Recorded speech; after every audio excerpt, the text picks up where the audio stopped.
Coming up on UCF Nightly News, contaminated injections for back pain is causing concern across the country. We'll tell you how it's impacting Central Florida. And Amendment 8 is causing people to speak out in Central Florida. Find out what 8 means to Florida's future. Nightly News starts now.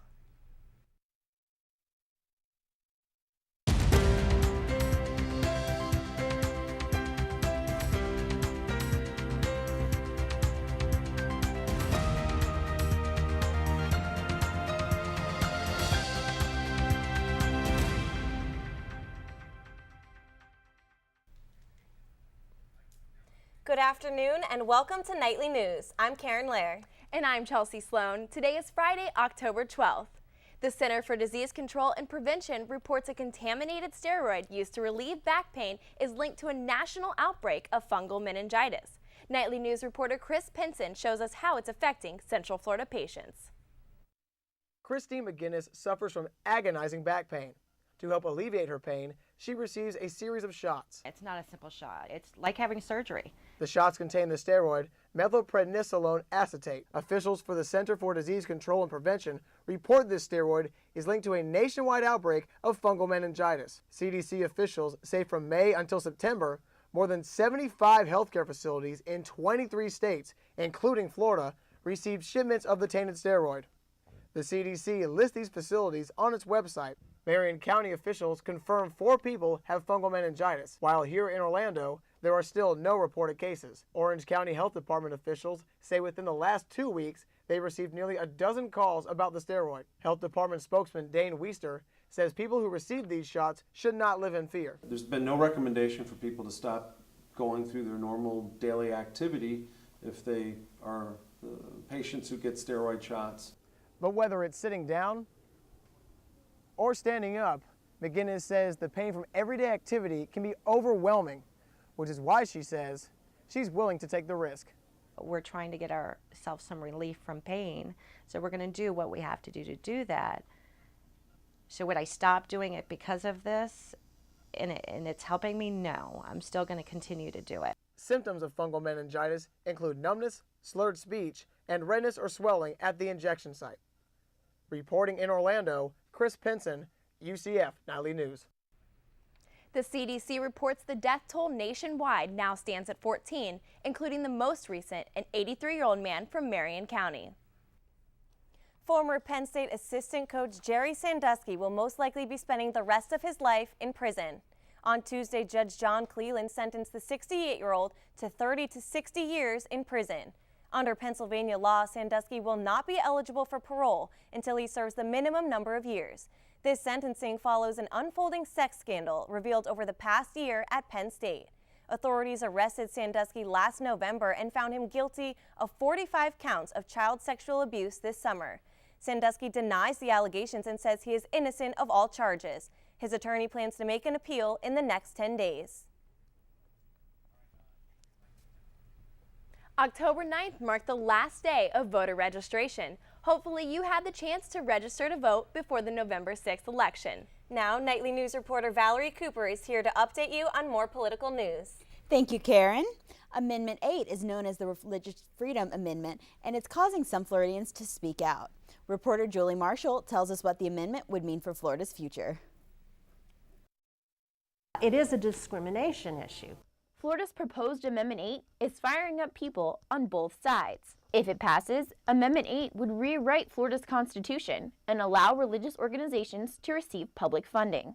A director for the Catholic Diocese of Orlando, Deborah Shearer, says in the past religious groups faced lawsuits for offering social services and education to the public. This amendment does not open the doors to increased funding. It just keeps the status quo and protects us from being sued. But the possibility of funding religious groups is leaving many uneasy, especially when it comes to education.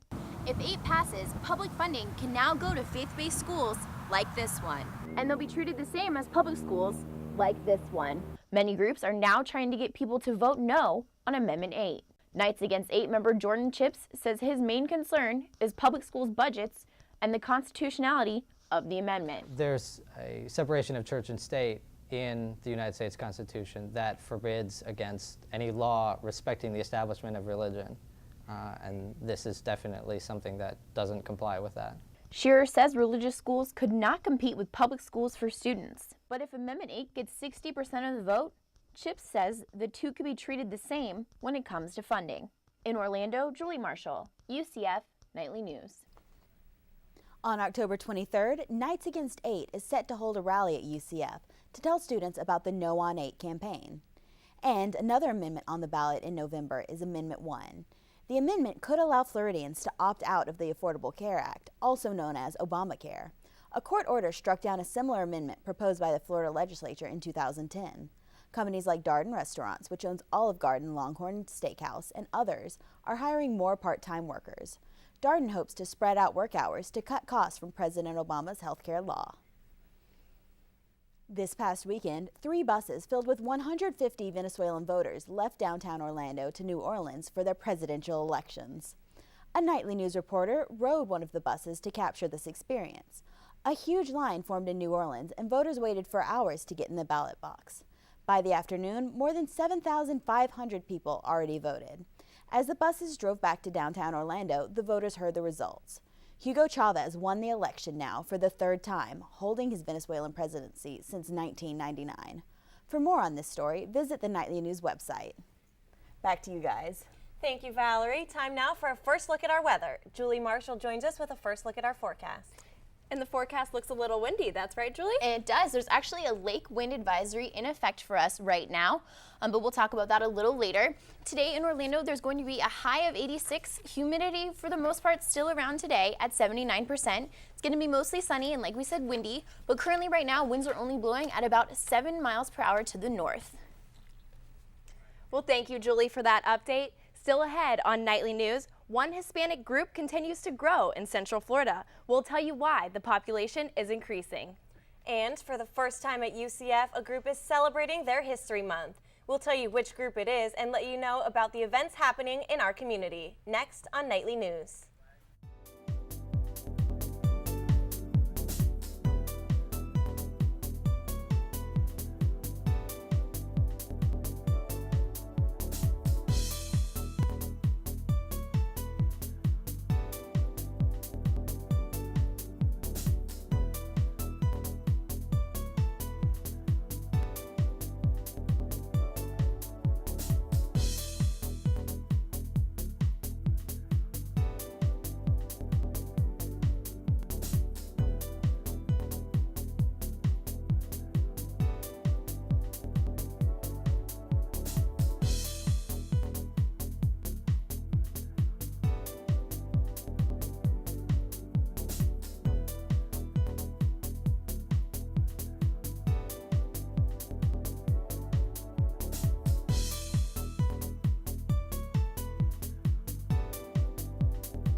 The final shuttle launch over the summer marked the end of the 30-year space era, but this week, Kennedy Space Center got a new visitor. The SpaceX unmanned Falcon 9 rocket successfully launched Sunday night. SpaceX reported the Dragon capsule reached the International Space Station on Wednesday morning. NASA's press release says this is just the first of 12 missions and the $1.6 billion contract between SpaceX and NASA. The Dragon capsule carried almost 1,000 pounds of food and supplies that will restock the station. At the end of October, the spacecraft will bring back twice as much cargo from the station before parachuting into the Pacific Ocean. The Hispanic community is growing in Central Florida, but census statistics show a major increase in one population. Reporter Crizia Cruz tells us what is attracting that group to the area. More jobs, good weather, and Disney World are some factors influencing more Puerto Ricans to move to Central Florida. Dr. Luis Martinez Fernandez, a UCF history professor, says in 1980 only 9,000 Puerto Ricans lived in the area, but now more than 300,000 call Orange, Osceola, and Seminole counties their home. He says this growth will play a key role in the upcoming elections this November, especially for the Democratic Party. Puerto Rican and the Hispanic Democratic vote may very well be the factor that decides the elections. That's because Pew Research Center statistics show Puerto Ricans are one of the largest groups of the Hispanic population. He also says ownership of businesses like Guavate, a well-known restaurant, are growing the Puerto Rican influence in Central Florida. Guavate employee Francisco Lopez thinks all Puerto Ricans in Orlando should take the time to vote. Lopez says he understands that Puerto Ricans can be of great impact when it comes to the presidential elections. In Orlando, Crizia Cruz, UCF Nightly News. Dr. Luis Martinez Fernandez says that by 2020, approximately 33% of the overall population will be Hispanics. 7 food trucks that frequent the UCF area met at one location this week, all for a good cause. The food truck rally kicked off the first UCF Relay for Life event on Tuesday. The 3-hour event gave people dozens of treats to choose from shrimp po' boys and fish tacos to gourmet flatbread and a bacon cheeseburger stuffed between 2 glazed donuts. Each truck donates a portion of the profits to the American Cancer Society. Event coordinator Chelsea Ramon says they raised about $150 for cancer research. On Thursday, UCF hosted Lighthouse Central Florida for World Sight Day, a worldwide blindness awareness event. Lighthouse Central Florida is the only local organization that works for sight impairment awareness and rehabilitation. The event kicked off with a presentation about what it's like to be blind in a classroom setting. Students wore goggles that represented different visual impairments, such as cataracts or glaucoma. The event accommodates students with other disabilities by using a sign language translator. Lee Van Poel is a program coordinator with Lighthouse Central Florida. She says her goal is to educate people so they can better understand how blindness affects people's everyday life. Last week on Nightly News, we told you about the lesbian, gay, bisexual, transgender, and students unsure of their sexuality or gender History Month. Nightly News reporter Alexa Lima learned more about the events and why UCF is celebrating. October is significant because it's LGBTQ+ History Month, and one of the reasons it is because October 11th is National Coming Out Day.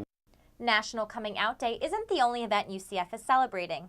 This month is the first time UCF is recognizing LGBTQ History Month. Graduate Assistant for LGBTQ Services at UCF, David Moran, says the goal of this month is to help educate students about the importance of their history. Moran says their community is often invisible or overlooked. This month aims to change that and give those students a voice. Pride Orlando hosted the first of many celebrations last Saturday at Lake Eola. Hundreds showed up to support the gay and lesbian community and enjoy the festivities. In honor of National Coming Out Day, students could sign this Allies Pledge to show their support for the LGBTQ community. After signing the pledge, volunteers took their picture and posted it on the Ally board. Student Joel Candropolo thinks this month will bring awareness to the community. Being that it's allocated to LGBTQ History Month just highlights the importance of all the work that needs to be done. LGBTQ Services will continue to hold events and celebrate the group's history for the remainder of this month. In Orlando, Alexa Lima, UCF Nightly News. LGBTQ Services is screening films every Friday in the Communication Building along with other events. The UCF Wellness Center held its monthly Rapid HIV testing event this week for free. The Rapid HIV test allows the patient to receive a result in 20 minutes instead of the typical test, which can take up to 2 weeks. Health and Wellness Coordinator Michael Freeman says 1 in 5 people don't know they have HIV, and only 1 1/3 of UCF students actually get tested. He says it's important for students to get tested and learn about the risk involved. Freeman also says beyond the free HIV test, the Wellness Center is there to help with counseling and coping with HIV. This week gave us a sneak peek at fall weather. When we come back, Julie Marshall tells us what to expect for the next few days. And basketball season is just around the corner. We'll take you inside the UCF Arena for Media Day up next.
Now it is time to take a look at what is happening in entertainment. Nightly News reporter Stephanie Zorn is here to keep you up to date. Thanks, Karen. As part of UCF Hispanic Heritage Month, Mexican comedian Alex Raimundo visited the university on Monday and performed a comedy show called Immigrant Live. Raimundo is recognized nationwide for his comedic work. He's featured on Comedy Central, toured with TV star George Lopez, and is known as one of the Latin kings of comedy. I spoke with him one-on-one, and here's a clip from the interview. So you're not a citizen? I'm not. But you know what, to the Latino community, get involved, pay attention. I pay attention. The only thing I don't do is that vote, which is the most important part, really. But hopefully, if anything, between the time that I've spent doing it and now, I've encouraged a lot of people to go out and vote. So, you know, I've maybe done a little part. To watch the full interview, visit our website at nightlynews.ucf.edu. What do fantasy sports and politics have in common? 3 letters, MTV. In an effort to get the young audience engaged with the 2012 election, MTV is offering Fantasy Election 12. The game is part of MTV's Power of 12 campaign. Players join an online league and draft politicians to their team. Politicians rack up points through constituent engagement, honesty, transparency, civility, and public opinion. Fantasy Election 12 is free to play. Participants are also eligible to win prizes. And Legoland is celebrating its first birthday on October 15th. Guests can celebrate with 50% off single-day admission, gift giveaways, and free cupcakes to the first 5,000 guests.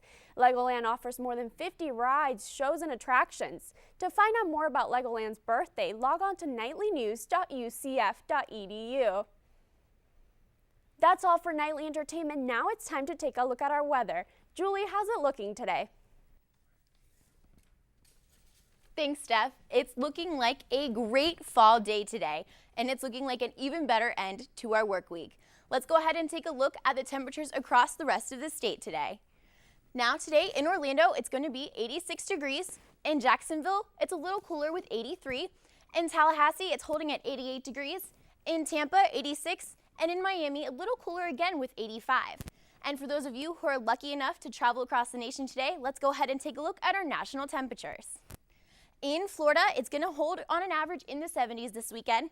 For all of you die-hard Southeastern Conference or Southeastern United States football fans, it's going to stay in the 60s. In the Northeast, it is going to be a lot cooler, holding at an average of the 40s. And I have to say, I'm personally glad we have a home game in Orlando and not in the Northwest, because it's going to be in the 30s this weekend.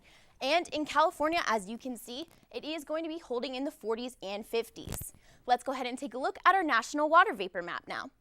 Interesting things happening in Florida this weekend. There is a drier air front coming through. That's good for two reasons. One, it's going to lower humidity throughout the weekend, and two, it's going to work on that tropical storm Patty out in the Atlantic and start breaking it up. You can see throughout the Midwestern United States and the Western United States, there's a lot of unusual water vapor. However, that's good. They need moisture. They've been going through a drought. And bad news if you are traveling up north or are up north right now, it is going to be moist and rainy and in the 40s this weekend. And okay, now we're going to go ahead and take a look at your 5-day forecast. Like I said, it is going to be extremely windy today and tomorrow. There's actually a lake wind advisory in effect, and we could feel gusts up to 25 miles an hour. It's going to be a high of 85 tomorrow and a low of 69. We have an 8 o'clock kickoff tomorrow, so make sure to bring those jackets to Bright House Network Stadium. It's going to be mid to high 80s for the rest of the week, lows in the 60s. And rain will be holding at 20% until Wednesday when it clears up. That's all we have for today. Back to you, Chelsea. Thank you so much, Julie. Still ahead on Nightly News, the Knights football team play another conference opponent at home on Saturday. Find out who the Black and Gold play up next on Sports.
Hey there, Knights fans. Chris Pinson here, back with another big week for UCF sports. While Saturday's game marks the midpoint on the football season for the Knights, the UCF men's and women's basketball teams are still waiting to tip off. Earlier in the week, they let us in the gym for a basketball media day. On Monday, players and coaches gathered inside the men's practice court to answer questions about upcoming season. The men's team welcomes in 4 new freshmen to partner with 3 returning starters, including 4-year starter and standout forward Keith Clanton. The women's team looks to rebound from an up-and-down season. They'll be tested early by Louisville at the Hardwood Tournament of Hope, south of the border in Mexico. Following the bouncing ball, Conference USA coaches voted star forward Keith Clan preseason Conference Player of the Year. Last season, Clan averaged 14 points and 8 rebounds per game. Those numbers earned him a spot on the All-Conference USA First Team and the All-CUSA Defensive Team. Clant holds the school record for career blocks with 164 and also ranks third in school history with 737 career rebounds.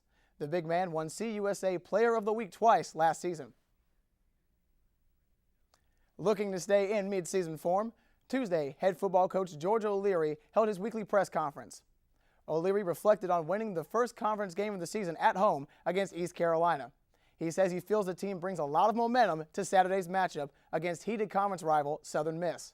The Eagles come into Bright House Network Stadium with a goose egg in the win column on the season, but Coach labored on viewing every opponent equally and not looking ahead. I think we've always had great rivalry and great respect for each other from that sense, and I anticipate, even though they haven't won a game, I expect, anticipate a whale of a ball game Saturday night.